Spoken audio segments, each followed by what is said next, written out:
Welcome to VGK Today, presented by BetMGM, where we give you an inside look at the Vegas Golden Knights 2024 Stanley Cup playoff run. I'm Justin Russo with the Golden Knights on Monday, April 29th, with the Golden Knights preparing for today's Game 4 of their first-round series with the Dallas Stars.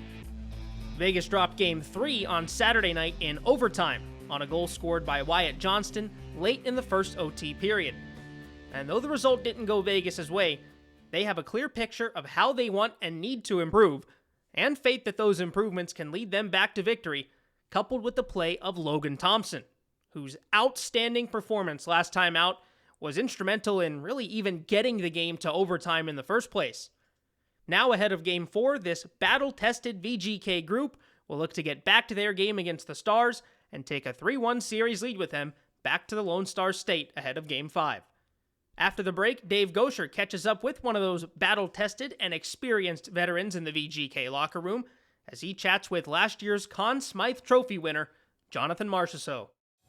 Listen up! Your share at winning over $500,000 in free fuel and products is just a tap away with the Terrible Social House app. Yes! With a qualifying purchase at the pump or in-store, you can shop, spin, and win directly on your phone.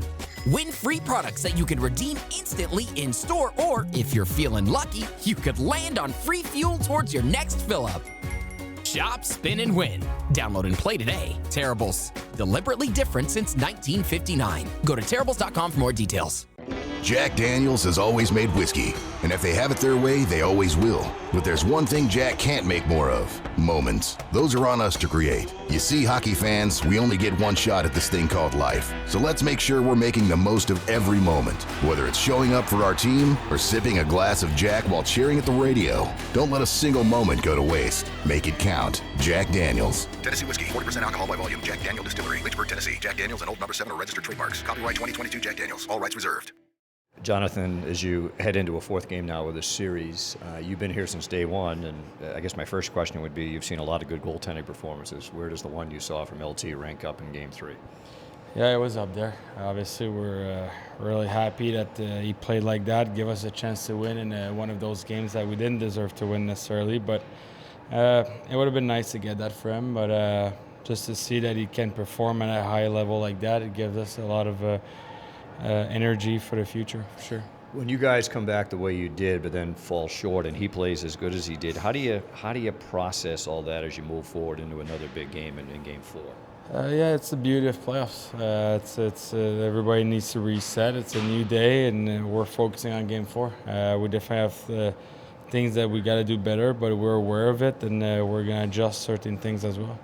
In terms of the things you can do better, what would be on your own personal hit list for you and maybe for the team heading into the next game?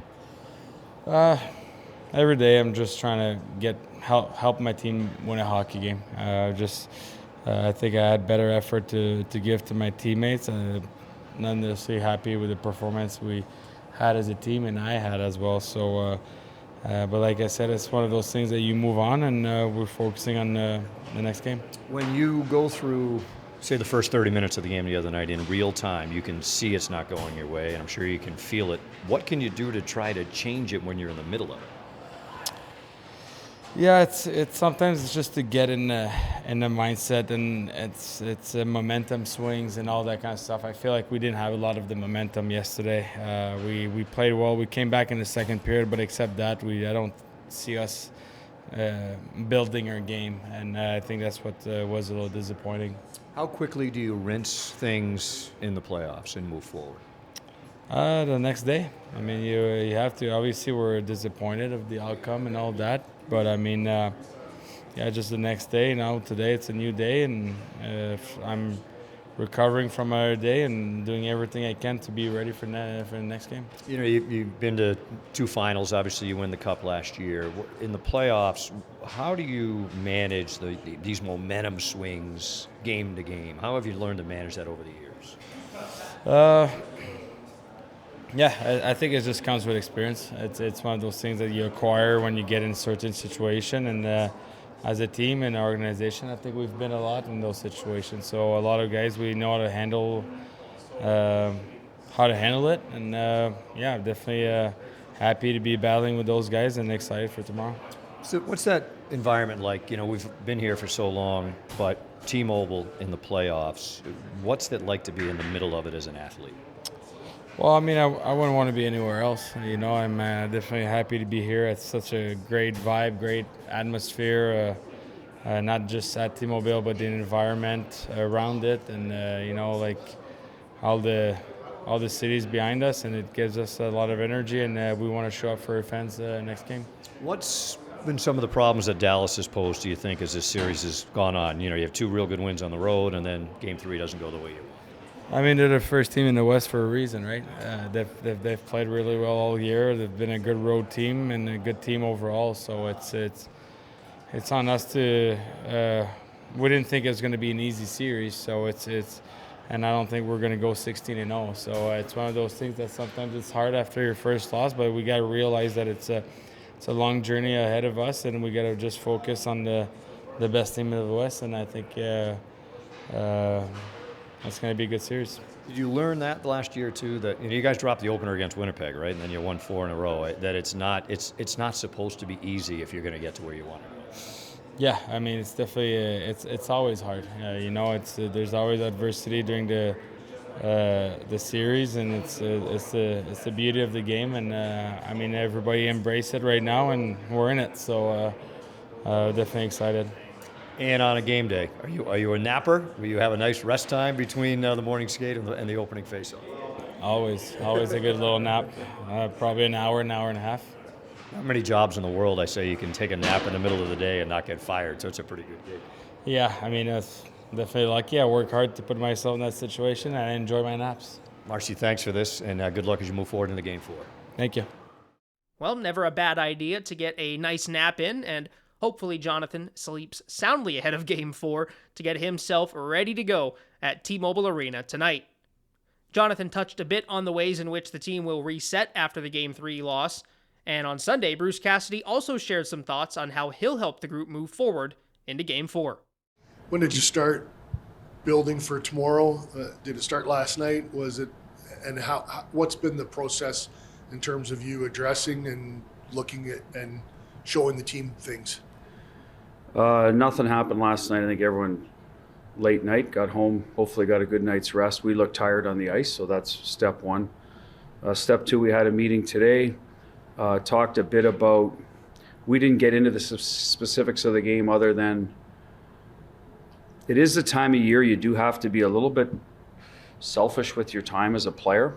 You got your family time and your hockey time, but you got outside influences other than that are, it's playoffs and all of a sudden they're creeping in. So you got to manage that well. We weren't prepared to play, Gary, and I've said this many times, it's a coach's job to do that with the game plan, which needed to be better, but the individual has to prepare to win his races and battles, so they weren't. So let's make sure we correct that for tomorrow and put this one behind us, but understand what we're up against here.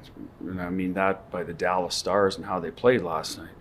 So that was what we addressed, and the coaches took a certain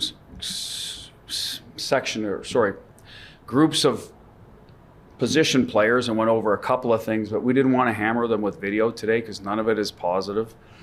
And when it gets going on the negatives this time of year, it's not great. So it was more about here's where there was some positives that we showed that, hey, gaps for our D. Okay, let's get up. Good rush team. Let's make sure we're confident with our gaps and our forwards. You have to trust them to reload. So that goes hand in hand. But that'll be more. We'll revisit that a little bit tomorrow morning.